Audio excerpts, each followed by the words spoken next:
Hey everyone, we are live once again. This is Tim at Method to Madness. We are gonna get our guest in, and all right. So Instagram is telling my followers that we are now live. So how are you guys doing tonight? I am super pumped about everything that's going on. We need your help to fund this thing, and we need to bring in some more warriors to move this along and to get this thing made. So I don't know if you guys know, but we're not rich. Everyone, we don't have. We're not made of money. We're not Netflix, the big studios that can just dish out, whatever. No, we've really poured into this, and we do need your help to finish making part one. So if you haven't yet, jump on Indiegogo and let's get this thing made. Let's get this thing made. Is Smith in the house yet? he is. He is. He is. Okay, Did you? so let me Yeah, throw you guys sent him an invite. invite here. Yeah, there he is. There he is. But Chris, we've got a giveaway thing too, right? Yeah. So Hey, if just to Hey. evening. Yeah, just to so everybody knows, we are giving away both of these comic books. This is Batman, Superman, World's Finest, #1, with a cover by Art Germ, the one and only Art Germ. And this is Batgirl's #1 with a cover by Will Jack, signed with a COA. And to win those, go onto our feed and check out the details. So. And thanks to everyone who's been sharing our content too, and posting stories and all of that. But All right, welcome our guest. Here's Smith. Yeah, Hey, Smith Leithart. We're really it's a real pleasure to introduce Smith Leithart to it. We'll do the full name, W.F. Smith Leithart, right? And then from here on out, you'll be Smith Professional, for this evening. But really, it's a privilege to have you with us, and we're so excited to have you. Smith is he's a film composer in LA, right? And he's working with Max Arouge. He's been working with Max for a little while now. Do you want to tell us some of the things that you've worked on with Max? Yeah. Well, first off, I want to say that contrary to what Tim said earlier, I am made of money. No, totally kidding. Don't ask me for donations. No, but yeah, I've been working with Max for almost. Well, hang on. What year is it? For 2 years this month. It's been 2 years as of this month, and yeah, when I started working for him, we worked on some things like The Ice Road. It was a Netflix film with Liam Neeson. Yeah. Assassin's Creed Valhalla, the DLC for that called Wrath of the Druids. And then pretty shortly after, we were working on Obi-Wan Kenobi, and Met Cadets, which came out today. I'm super excited about that. Yep. And then I listened to the soundtrack today. It's great. I'm pumped. I haven't watched any of it yet, but I'm so excited that it's out. I'm actually having some people over tonight to watch it, and we're gonna have a little party. So awesome. But yeah, and then one of the more recent ones that was fast tracked was Mission Impossible, the latest Mission Impossible movie. So yeah, working with Max has afforded me a lot of opportunities and high profile projects, which has been excellent, and I've been very grateful for that opportunity. That's awesome. So how did you get into scoring, and what got you into it, and what are your sort of your background and yeah, but just so people, Max LaRouge is a film composer. Yes. Yes. That's what he did. Yes. Tim, do you mean as far as like from an early age what got me interested, or how have I made my way? What started the interest? What sparked the flame? Well, the anecdote that I have, and my mom might deny this, but it's completely true, is that when I was young, she would not let us listen to music with words. And so I listened to Hans Zimmer instead, and John Powell and John Williams. So I grew up, I'd be mowing the lawn and I'd have Pirates of the Caribbean in my ear, or Gladiator or something like that. Chicken Run was a favorite. That's a good one. That's a good one. Yeah. So that was early. I always wanted to do something creative, but pretty early, like 10, 11, I sort of discovered how much I loved film music. And it was more than just loving music, because if I write music just for the sake of writing music, that's art, and that can be beautiful. But when I do art, when I create something that doesn't just stand on its own, but it contributes to someone else's art, and there's a collaborative process in that, I think that enhances all of it on both sides. So that's what really interests me and gets me fired up about writing for movies and shows, is the collaborative aspect, and one creator coming together with another creator to make something that is greater than the sum of their parts. Absolutely. I think that sort of sums up this entire project too. We started out thinking, oh, we're just going to do a small thing, right? And I think God had other plans, and so we ended up, building this thing, and it's been just collaboration after collaboration after collaboration. I just sent you a scene that we filmed with an amazing stunt team. Yeah, we filmed that on Tuesday. I just cut that today. Oh, are you serious? I'm serious. Yeah. I'd been seeing posts about it, and I figured that it was just later gram after the fact BTS. No, that's right. No, that's right. We did our rehearsal on Monday. That was the first time everybody came together. We did our rehearsal on Monday. We worked out the fights, and then we filmed the whole thing, worked out our beats, and then came back on Tuesday to the location and knocked it out in 4 hours. So, oh my goodness. That's crazy. And then I cut it today and then sent it to you. I don't know, Chris. Well, anyway, we chatted just a little bit back and forth, and you think you can throw a track on there, Smith? Yeah, it'll happen. It'll happen this month. Awesome. All right. Awesome. Well, guys, if you're local to the area, we've got a couple of things still to do for this particular scene, just sound stuff, and we need a crowd of people to be yelling for this fight scene. I think I'm going to tease this a little bit, but Chris, go ahead and take this away for a little bit and talk to Smith as I pull this up. Because I'm so pumped about this. I can't not share just a little bit. Smith, can you share a little bit about what you're working on now? Anything that you can share that is, or these are deep secrets now? Yeah, tell us a little bit about Mac Cadets. yeah. Tell us a little bit what you've done on Mac Cadets. Then. Well, I can share a couple of things I'm doing now. One is a Star Trek fan fiction.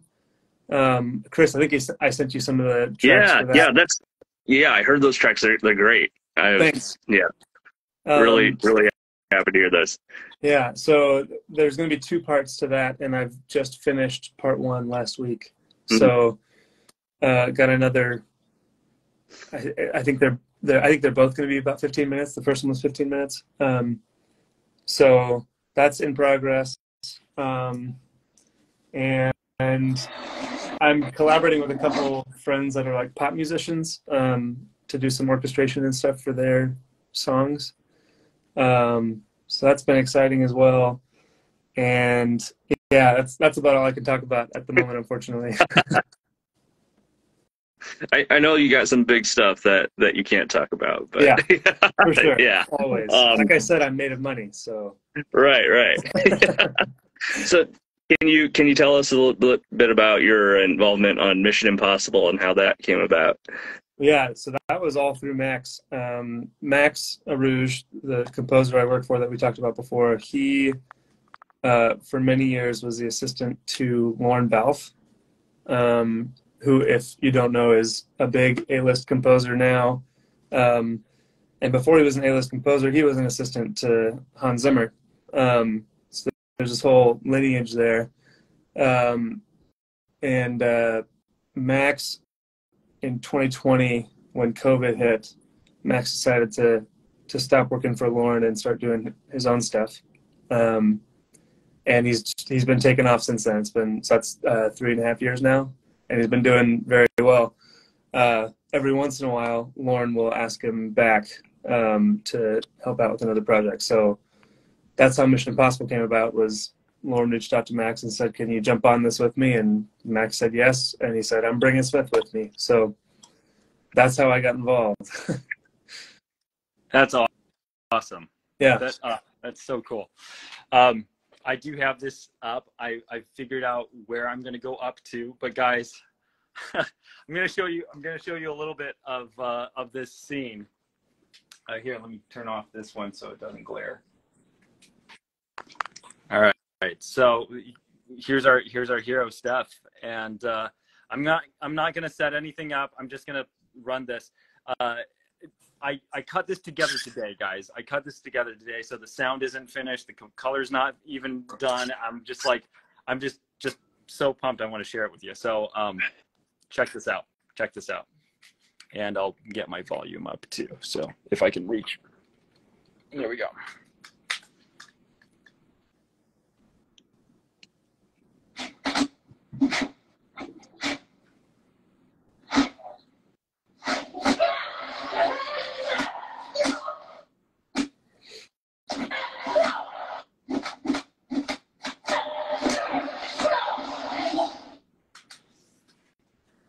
That's all we're gonna do, guys.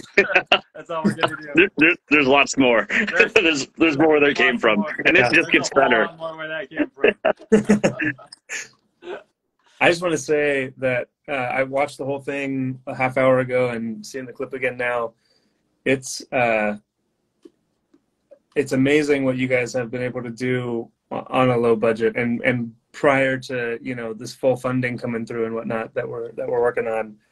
And it just seeing that just made what's the phrase is escaping me, but it just got me excited about the things that we can do, about what you guys can do on such a low budget, and excited for how it can elevate as these donations come in. So yeah. Well, Tim talked about collaboration. I mean, we had how many stunt performers just come in and say, "Hey, let's knock out this scene"? Yeah, there are 4 fights there. So we had 5 stunt performers come in, and not just the stunt performers, but Drew is our Arthur Brown, and he sort of brought the team together. And then Matt, Vince is in the house, so Vince was there. Vince was there. Vince was on set with us. He came all the way from New York to. He's one of the guys in the background cheering. Yeah. Huge shout out to Vince, and he came out also to help with costuming, which is fantastic. And great costume. Amanda. So shout out to Amanda. I don't know if she's here, but yeah. Drew put together a team of 5 performers, and then his buddy Sean also jumped in. Sean has done stunts on Daredevil, Batman vs Superman, all these some really he was just in Cobra Kai as well. He was one of the guys in Cobra Kai. So really legit guys, and this team was incredible. I cannot praise them highly enough. But I think this collaboration, that, like I said, this is what it's all about, and we want we want you guys to be able to collaborate with us as well. I mean, you might not be able to do the stunts and all of that, but you can help us make this film by making our budget not so small. Right. Right. So we still have, yeah, we got visual effects and well, post-production and production too. So that's yeah. So Smith, what kind of and Tim, because you guys are working together on this. Yes. What ideas do you have for the music for the girl in the mask? Oh, I know Smith sent me a track today, and I was just listening to it. I was like, oh yeah, it's coming together. Awesome. Yeah. I can't wait to hear that. most of the ideas I've gotten so far have come from you guys, either from Tim's original ideas. Tim, of course, you sent me some recordings a few weeks ago, and I've just been flipping through those occasionally and seeing what comes to me. And then the oh man, I'm gonna say the wrong name. Mask of the Phantasm. Oh, Shirley Walker. Oh, yeah, Shirley Walker. Yep, been listening to that too, and it's just such fun music, and so different from, I mean, some of the later, more recent Batmans, of course. So I guess we also have to discuss what direction we want to go there. But the Shirley Walker stuff is very exciting to me, and I'm glad to hear that. Yeah. It's also not that musically. It's pretty similar to this Star Trek stuff I've been doing that I was talking about. It's a little less. The stuff I'm doing is a little less active, but it would not be. Go ahead. I gotta say, your Star Trek thing. I hope I can say this. I'm not going to give anything away, but you had to redo the Alexander Courage theme, right? Yes. Yeah. Dun, dun, dun, dun, dun, dun, dun. And how do you do that?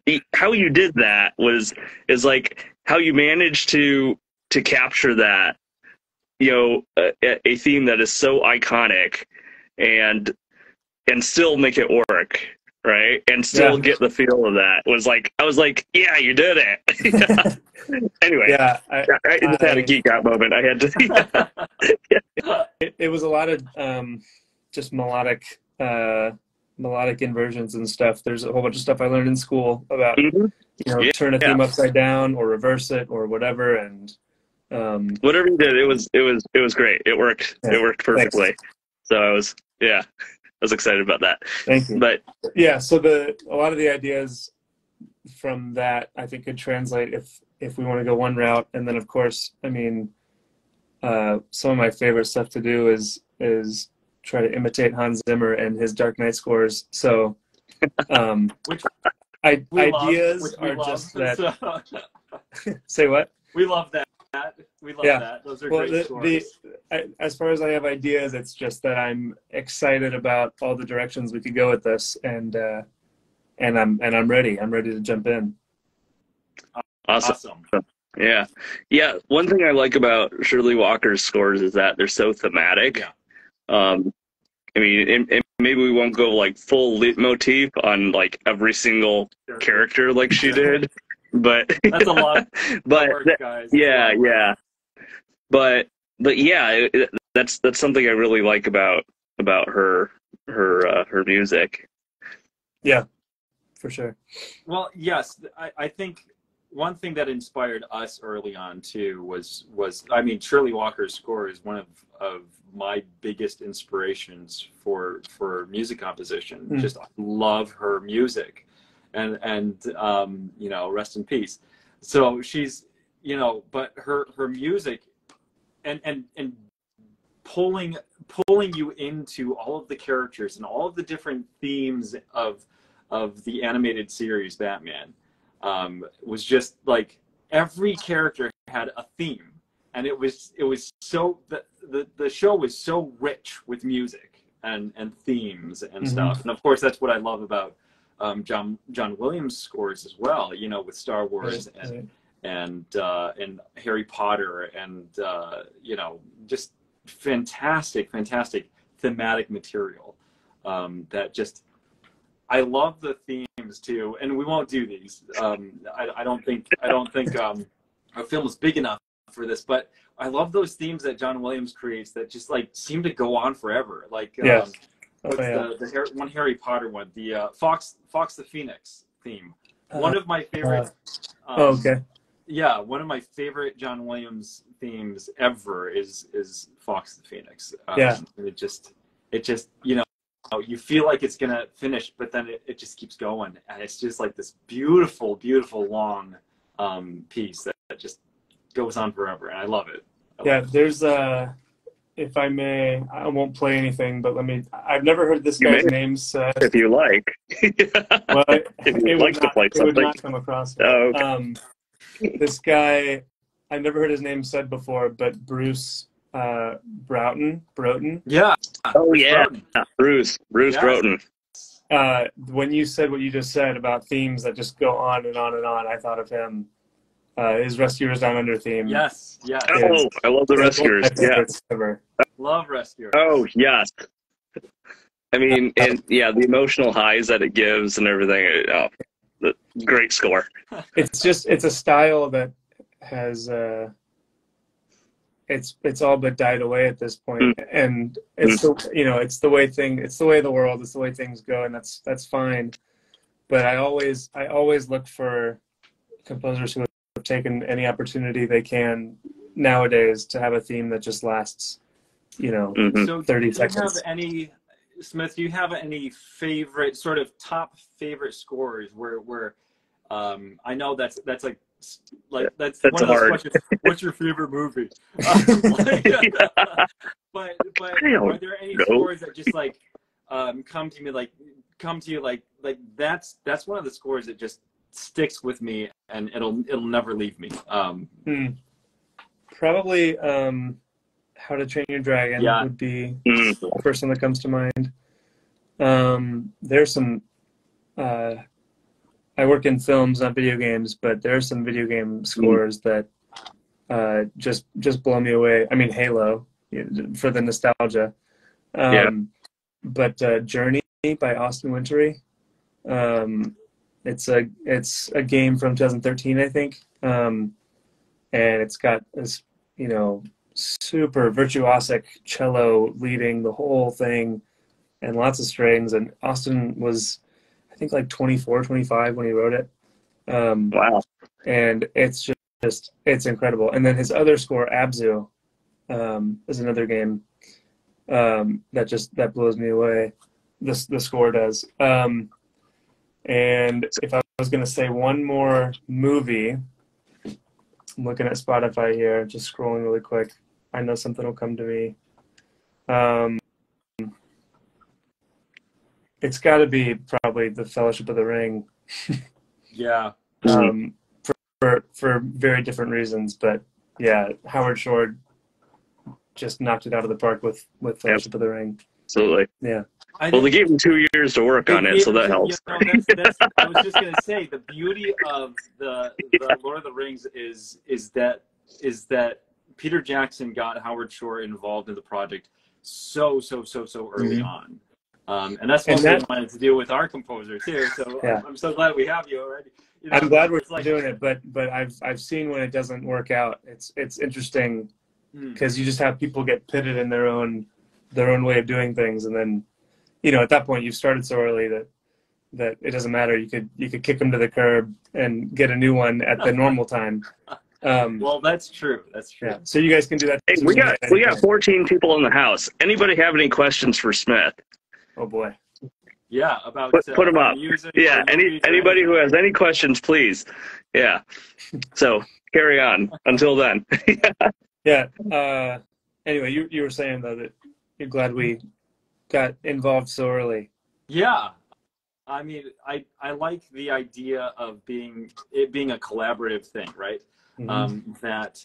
That we get to talk about the different scenes and we get to kind of sink into it together and have time to do that, where it's not just like I'm throwing you a finished product and like, come on, let's go, let's get that music done, you know. And but you get to, I get to throw you, you know, my sketches and stuff, and you get to tell me how bad they are, and and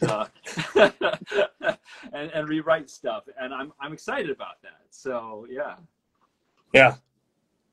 It'll be great to have the room to breathe with this, and to, I mean, like we were just talking about with this scene, you know, I'm going to get you a sketch as quickly as I can so that we have time to say no to it, which is not always a luxury that you have as a filmmaker working with a composer. Because on some projects that I've worked on, there's, you know, a month to do the score, so there's not really any room for the director to say no, that doesn't work, because what's your alternative? yeah I think, you know, with us being a little bit kind of in tune with film scores, sometimes directors don't know what they want. They only know when they see it, right? So it's like, give me something, and then you hear no a lot, because it's like, well, no, that's not working. No, that's not working. I think, you know, we're gonna be able to be efficient and say, hey, this is kind of like what we're going for. You know, these are the kinds of beats that we're thinking, and still afford you the freedom to do what you want to do, but then you'll have some like definite direction about where we're going for, and hopefully we won't hear no. That's my hope. Hey, we've got a couple questions. Good. Making It Real asks, I've always wanted to write music. Writing is the easy part, but how do you compose the background instrumental music part? I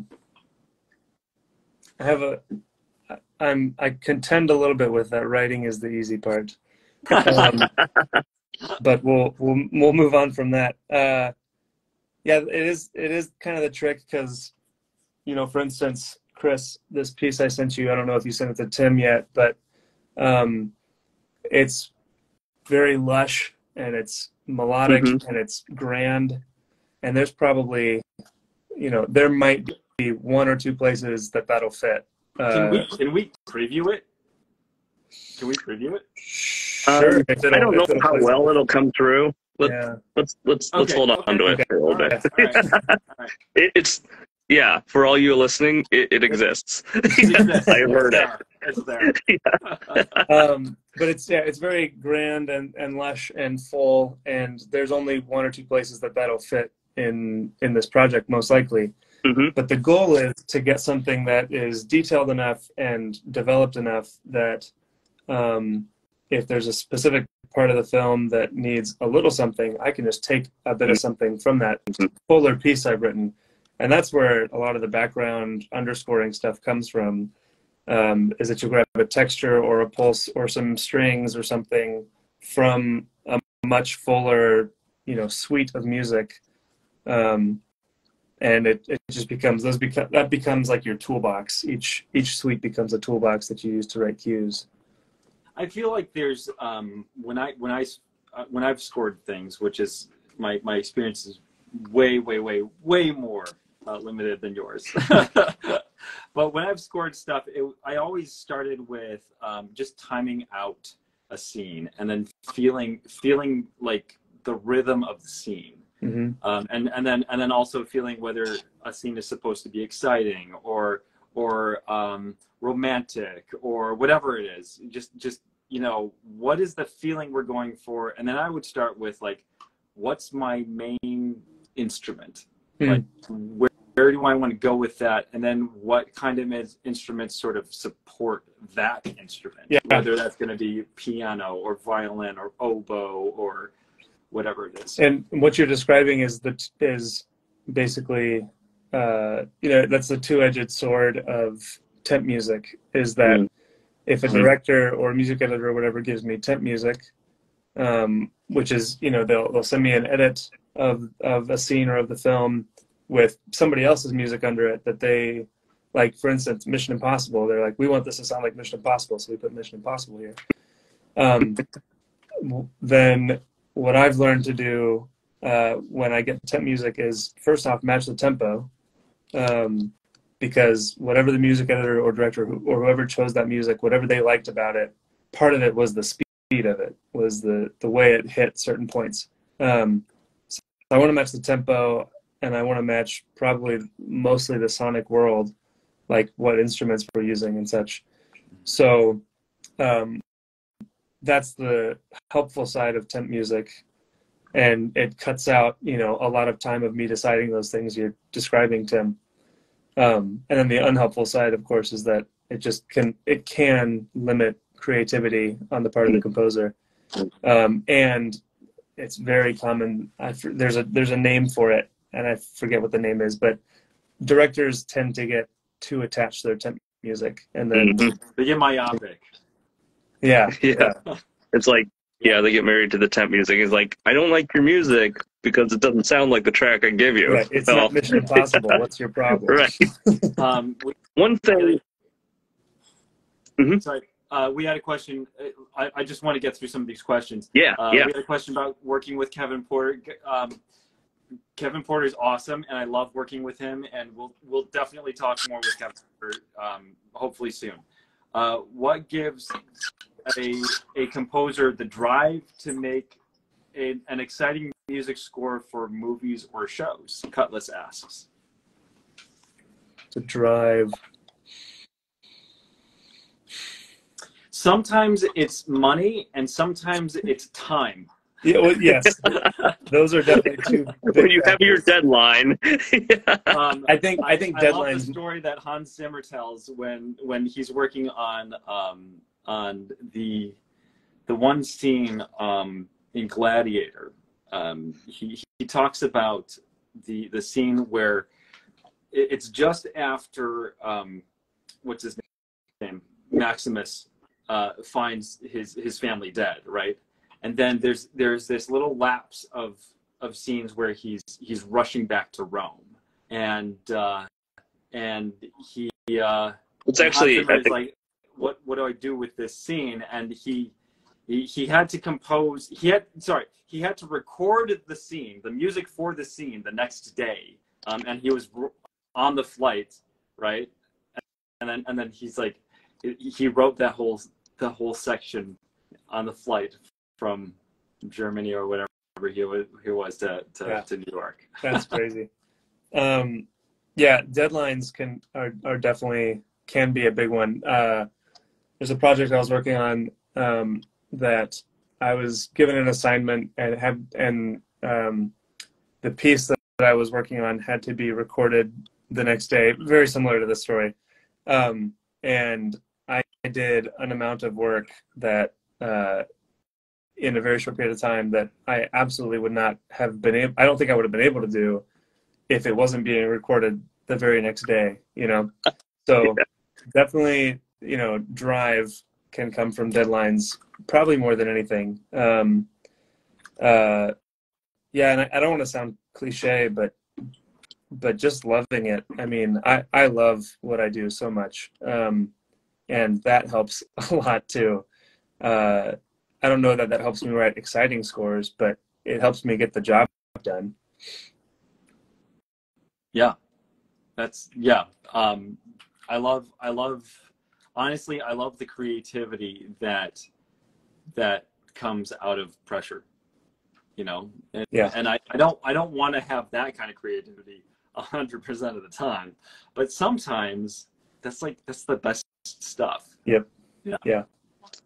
So we got another question here. What is your favorite way to write down an idea when it comes to you? Do you just write it down, or do you sit at a piano? It's Money Dude. Thanks, Greg.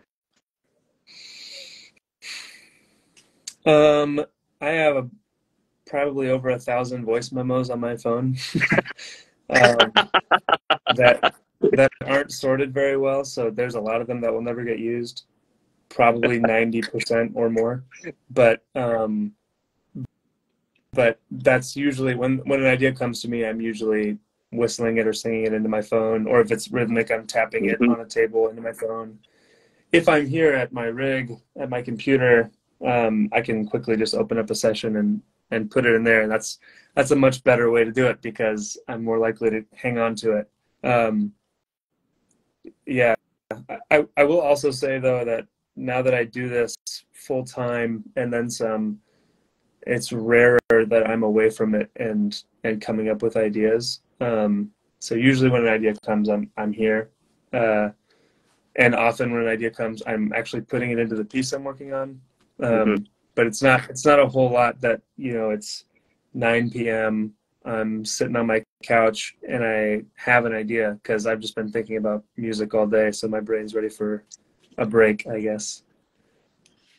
Do you ever have ideas come to you that aren't related to the projects that you're working on? Yeah. I think it's become less common lately, just with how much work I've been doing. But yeah, it'll happen. And like I said, I'll just open up another session and jot it in there. And if I save it properly and in the right place, I might pull it up again. If I don't, it'll get lost in the nether regions of my computer's hard drive space. Carlos has another question. Do you fear artificial intelligence could take over making music shows or movies? That's a great question that I haven't thought enough about, but I have thought some about. I think that music is probably one of the lesser threatened professions for AI.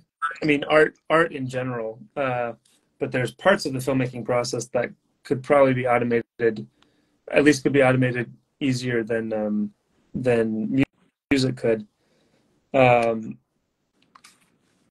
tempted to think that AI, to the extent that we're looking at it now as a society, is a bit of a phase, but I know people said it about the internet and such, so who knows.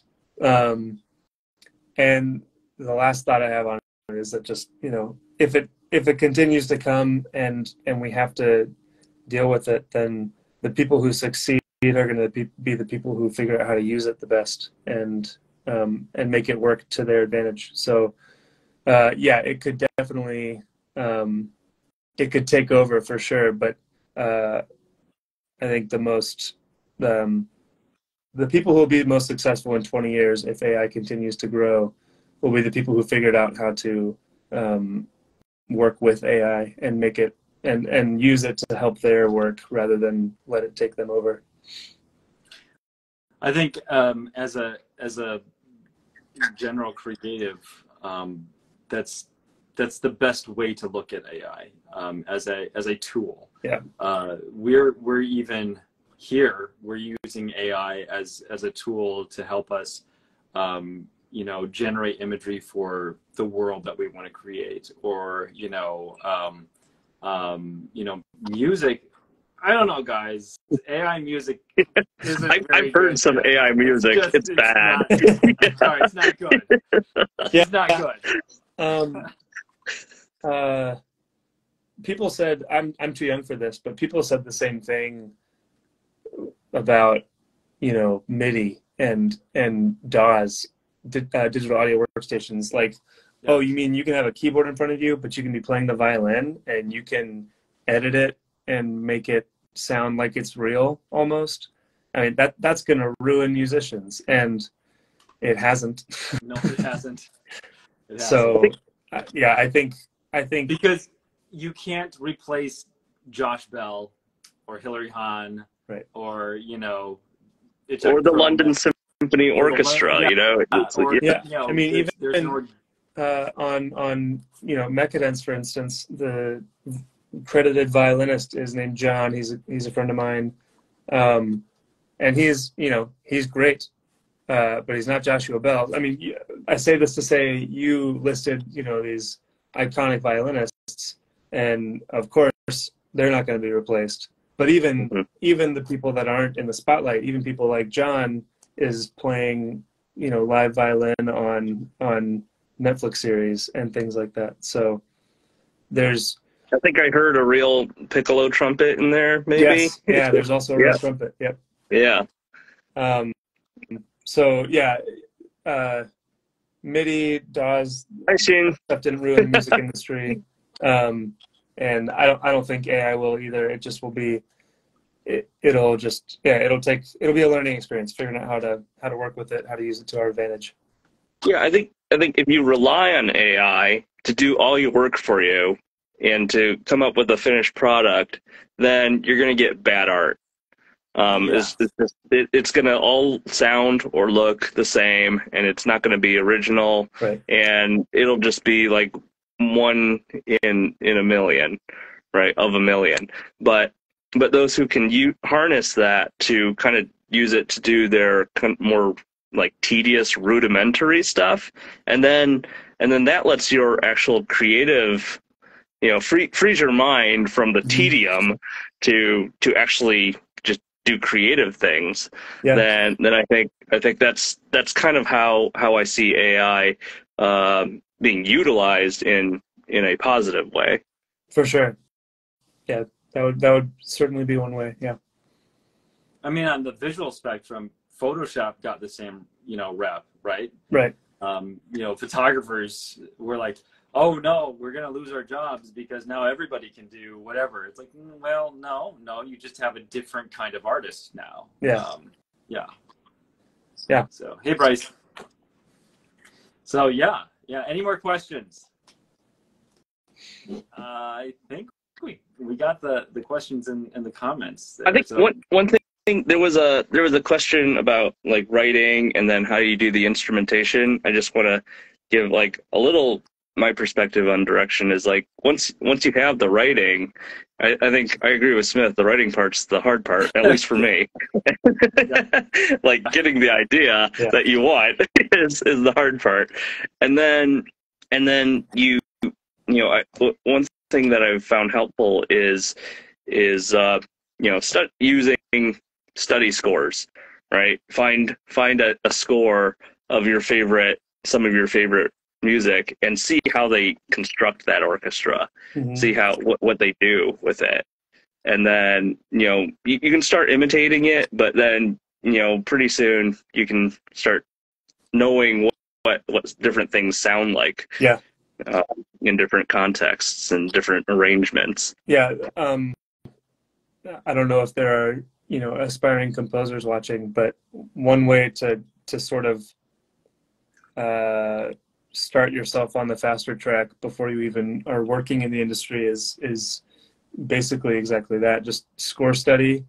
And I even, I had a book of a bunch of iconic scores, like, a few pages of each score.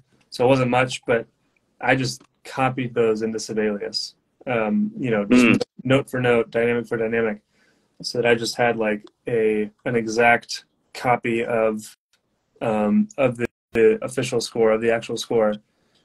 And that just taught me so much about how to use instruments and how to use, like you're saying, just how something can sound paired with something else and with certain voicing, etc. Yeah, I think Tim and I started by listening and trying to replicate it in Cakewalk, right? Back in the day. Wow. Cakewalk Pro Audio, and listening to James Horner and go like, okay, I think I hear some oboes there. I think they go here. Yeah. That's intense stuff. I think the first thing that I ever dove into doing that with was Casper by James Horner. Yeah. James Horner. Really? Yeah. Wow. Yeah. I'm not familiar with that score actually. Casper. Oh yeah, check it out. Yeah, great score. Casper's theme is it plucks the heartstrings for sure. Yeah. Okay. But yeah, I sat there. I'm like, oh, is that a flute? Is that a flute? Okay, that's a flute. That's an oboe there. That's that's a harp. There's a harp going up there, and there's an instrument there that I don't recognize. And then you would have to dig and figure out what is that instrument. Yeah.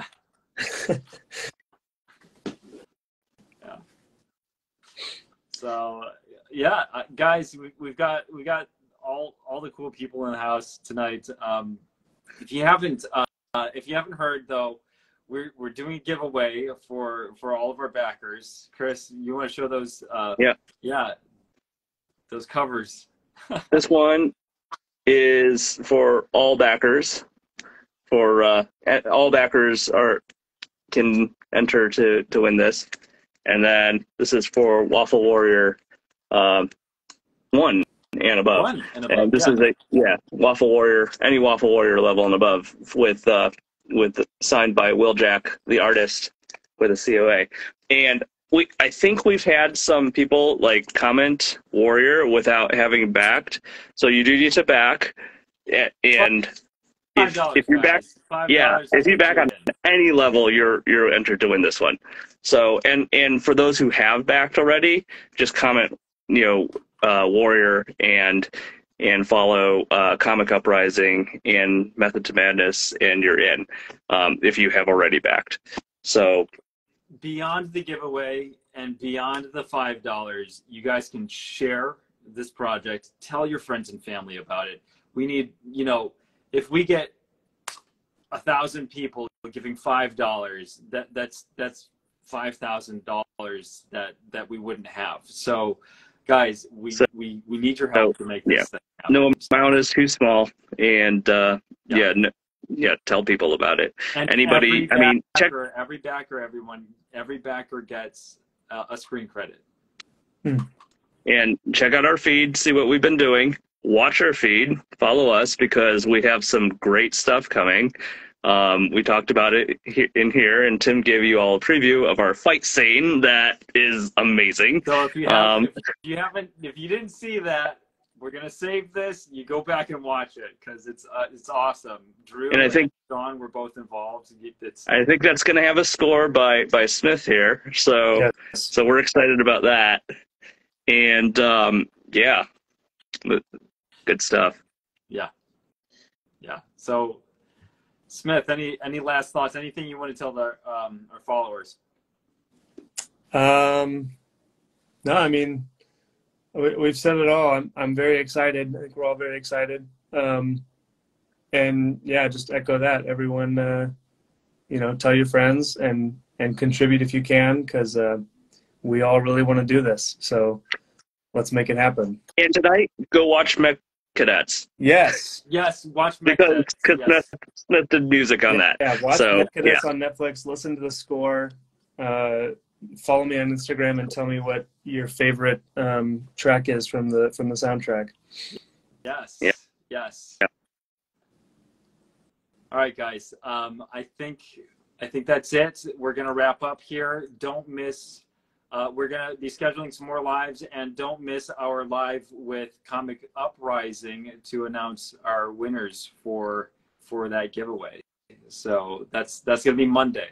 But thank you, Smith, so much. Thanks for being amazing and jumping in this project with us. We are so stoked about working with you. So thank you, guys. This was great. I always get nervous about going in front of people live, even if I can't see them. But you guys made it easy. This is a lot of fun. So do I. So. Yeah. So we're all in the same boat. Yeah. But it's a great boat to be on. I love it. All right, guys. Thanks, guys. Thanks a whole lot.